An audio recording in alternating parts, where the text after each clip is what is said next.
Jeremiah chapter 47. Yahweh's word that came to Jeremiah the prophet concerning the Philistines before Pharaoh struck Gaza. Yahweh says, Behold, waters rise up out of the north, and will become an overflowing stream, and will overflow the land and all that is therein, the city and those who dwell therein.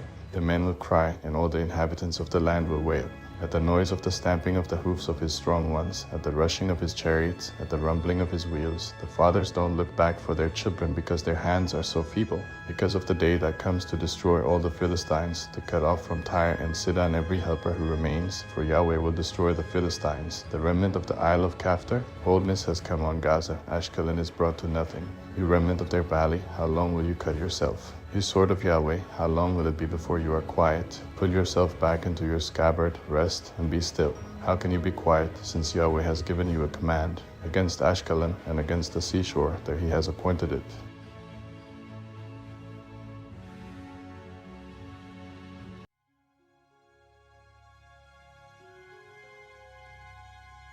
Chapter 48 of Moab. Yahweh of armies, the God of Israel, says, Woe to Nebo, for it is laid waste. Kiriathaim is disappointed. It is taken. Isgab is put to shame and broken down. The praise of Moab is no more. In Heshbon they have devised evil against her. Come, let's cut her off from being a nation.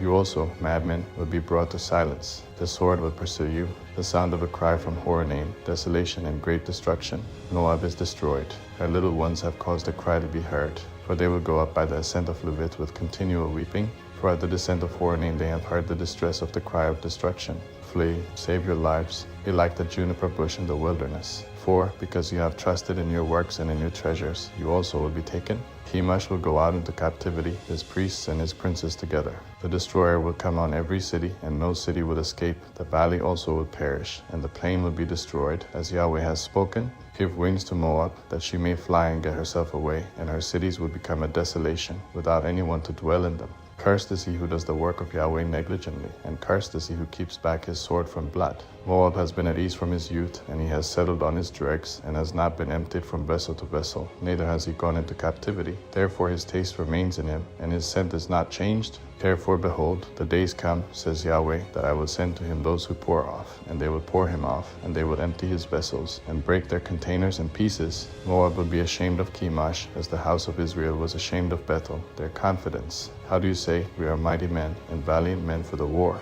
Moab is laid waste, and they have gone up into his cities, and his chosen young men have gone down to the slaughter, says the king, whose name is Yahweh of armies. The calamity of Moab is near to come, and his affliction hurries fast. All you who are around him, bemoan him, and all you who know his name, say, How the strong staff is broken, the beautiful rod. You daughter who dwells in Dibon, come down from your glory, and sit in thirst, for the destroyer of Moab has come up against you.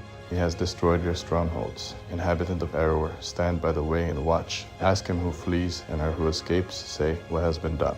Moab is disappointed, for it is broken down. Wail and cry. Tell it by the Arnon that Moab is laid waste. Judgment has come on the plain country, on Halan, on Jazer, on Mephot, on Dibon, on Nebo, on Beth Diblatime, on Kiriathaim, on Beth Gamul, on Beth Meon, on Kiriath, on Basra, and on all the cities of the land of Moab, far or near.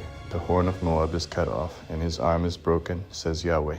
Make him drunk, for he magnified himself against Yahweh. Moab will wallow in his vomit, and he also will be in derision.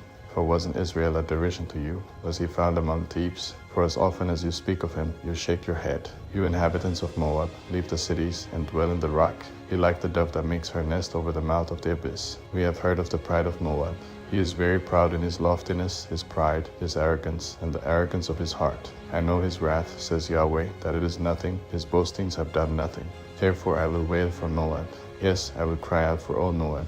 They will mourn for the men of Kirhirs. But more than the weeping of Jazer I will weep for you, vine of Sibmah. Your branches passed over the sea, they reached even to the sea of Jazer. The destroyer has fallen on your summer fruits and on your vintage. Gladness and joy is taken away from the fruitful field and from the land of Moab.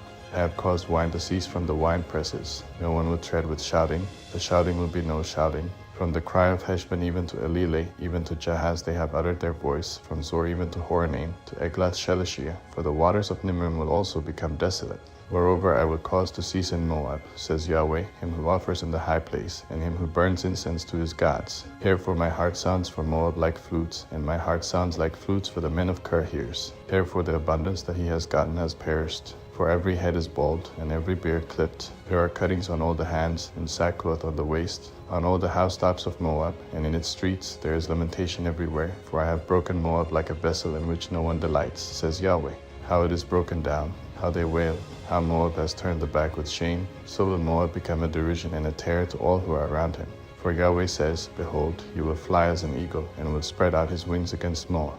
Kiriath is taken, and the strongholds are seized. The heart of the mighty men of Moab at that day will be as the heart of a woman in her pangs. Moab will be destroyed from being a people, because he has magnified himself against Yahweh. Terror, the pit, and the snare are on you, inhabitant of Moab, says Yahweh. He who flees from the terror will fall into the pit, and he who gets up out of the pit will be taken in the snare, for I will bring on him, even on Moab, the year of their visitation, says Yahweh. Those who fled stand without strength under the shadow of Heshbon, for a fire has gone out of Heshbon, and a flame from the middle of Sihon, and has devoured the corner of Moab, and the crown of the head of the tumultuous ones. Woe to you, O Moab! The people of Chemosh are undone, for your sons are taken away captive, and your daughters into captivity. Yet I will reverse the captivity of Moab in the latter days, says Yahweh. Thus far is the judgment of Moab.